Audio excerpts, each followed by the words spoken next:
Hello everyone. So let's study glycolysis in a very easy manner. तो क्या हुआ, हमारे पास फोटोसिंथेसिस हुई। फोटोसिंथेसिस के दौरान हमारे पास कौन बना? फोटोसिंथेसिस के दौरान हमारे पास सुक्रोज बना। सुक्रोज हमारा डाइसैकेराइड था। इन्वर्टेज ने उसको दो मोनोसेकेराइड के यूनिट में तोड़ दिया। उनका नाम था हमारे पास ग्लूकोज एंड फ्रक्टोज। क्योंकि ग्लाइकोलिसिस में हमारे पास ग्लूकोज और फ्रक्टोज दोनों चाहिए, तभी हमने ये वाला सुक्रोज लिया। ठीक है, तो फिर हमारे पास ग्लाइकोलिसिस हुई। ग्लाइकोलिसिस में पहला कौन गया? पहला गया ग्लूकोज। ग्लूकोज ने हेक्सोकाइनेज की मदद से ग्लूकोज 6 फॉस्फेट बनाया। जब ग्लूकोज ने हेक्सोकाइनेज एंजाइम की मदद से ग्लूकोज 6 फॉस्फेट बनाया, तो ऑब्वियसली उसको तो एटीपी चाहिए। तभी तो एटीपी अगर टूटेगा, एटीपी प्लस पी बनेगा, और वो जो निकला हुआ पी था वो हमारे पास किसके साथ जुड़ गया? ग्लूकोज के साथ, और ग्लूकोज 6 फॉस्फेट बना दिया। बट आखिरकार हमें क्या ज़रूरत थी ग्लूकोज 6 फॉस्फेट बनाने की? ये रिएक्शन कहाँ रहा? साइटोप्लाज्म में। ग्लूकोज कैसा मॉलिक्यूल था? न्यूट्रल मॉलिक्यूल था। And we know that the plasma membrane of the cell is impermeable to whom? To glucose. I mean, it is permeable to glucose. जो हमारे पास जो सेल होता है, सेल की मेम्ब्रेन ग्लूकोज के लिए परमेबल होती है, क्योंकि ग्लूकोज एक न्यूट्रल मॉलिक्यूल है, उसको बाहर जाने दे देगी। अगर वो बाहर चले गया, क्या हमारे पास ग्लाइकोलिसिस होगा, स्प्लिटिंग होगा, एनर्जी बनेगी? नहीं। तो ताकि हमारा जो ग्लूकोज बना है वो बाहर ना जाए, हम उसको फॉस्फोराइलेट कर लेते हैं ग्लूकोज 6 फॉस्फेट के साथ। And we know that the cell membrane is impermeable to charge molecules. So glucose 6 phosphate अब बाहर नहीं जा सकता साइटोप्लाज्म से। अब ग्लूकोज 6 फॉस्फेट को हमने जोड़ दिया, ठीक है। तो हमें आइसोमेरेज की मदद से हमने फ्रक्टोज 6 फॉस्फेट में किया। अब हमें फ्रक्टोज 6 फॉस्फेट में करने की क्या ज़रूरत थी? फ्रक्टोज 6 फॉस्फेट में करने की इसलिए ये ज़रूरत थी क्योंकि हमारे पास ग्लूकोज है। ग्लूकोज का अगर हम स्केलेटल स्ट्रक्चर देखें, ऊपर CHO है और नीचे CH2OH है। OH के साथ तो लग गया फॉस्फेट। अब तो हमको एल्डिहाइड का मॉलिक्यूल ब्रेक करना पड़ेगा। वेरेस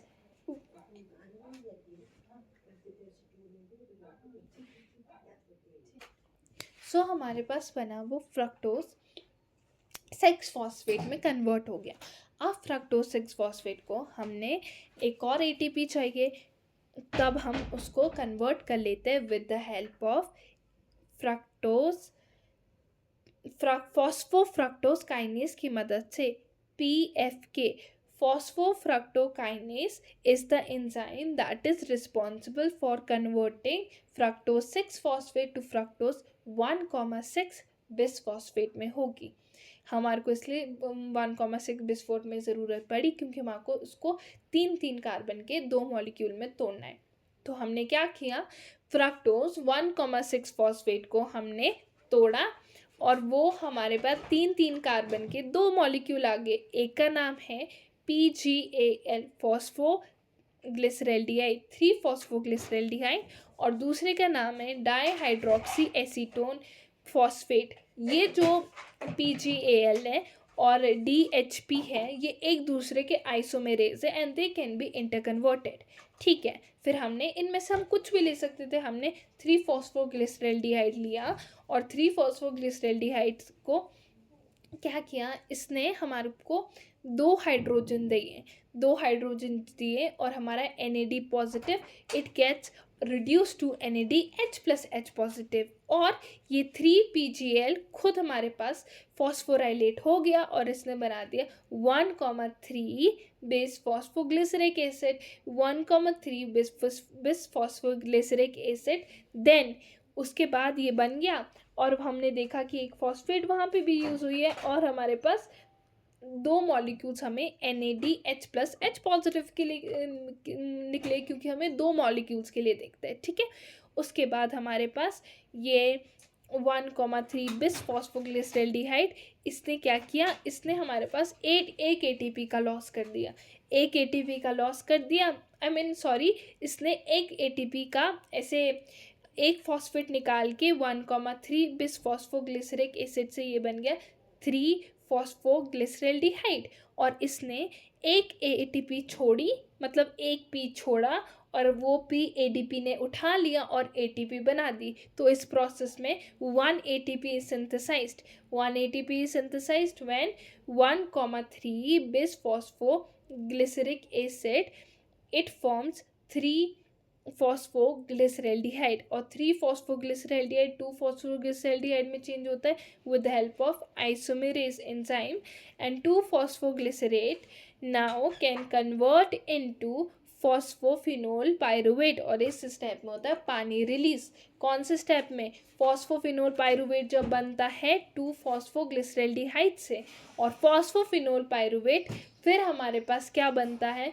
फॉस्फोफिनोल पायरुवेट फिर आखिरी में बनाता है पायरुवेट एनहेंस। यहाँ पे भी हमारे पास एक पी निकला और एटीपी बनी, और 3 कार्बन का हमारे पास 2 मॉलिक्यूल्स बनते हैं पायरुवेट के। सो हेंस हमारा पायरुविक एसिड बना। अगर देखोगे कितने एटीपी यूज़ हुए, हमारे पास हुए 2 एटीपी खर्च हुए हमारे फ्रक्टोज 6 फॉस्फेट से फ्रक्टोज 1,6 बिस फॉस्फेट फॉस्फोफ्रक्टोकाइनेज की हेल्प से, और ग्लूकोज से ग्लूकोज 6 फॉस्फेट। और गेन कितने हुए? गेन हुए हमारे पेप से पायरुवेट बना, तो एक गेन हुआ, और 1,3 बिस फॉस्फोग्लिसरल्डिहाइड से 3 फॉस्फोग्लिसरल्डिहाइड बना, एक एटीपी वहाँ हुआ, और टोटल NADPH2। याद रखना, जैसे कि $1 की वैल्यू इंडिया में कुछ 90 रुपी समथिंग होती है, तो सिमिलरली इन दिस वे एक NADPH की वैल्यू होती है 3 ATP, तो 2 कितने बनाएंगे? 6 ATP। बट अभी हम इसका, ये तो हमारा इनडायरेक्ट है, बल्कि जो डायरेक्ट हमारे को एनर्जी एटीपी मिल रही है वो हमारे को सिर्फ 2 ही मिल रही है, क्योंकि यहाँ इस प्रोसेस में टोटल कितनी बनी? 4, क्योंकि हम 2 मॉलिक्यूल की बात कर रहे हैं ना, तो हर एक स्टेप में इंटू 2 हो जाएगा, तो 4 बनी, और हमने यूज़ कर ली 2, तो नेट बची 2, और कितने NADPH बने? 2। सो पायरुविक एसिड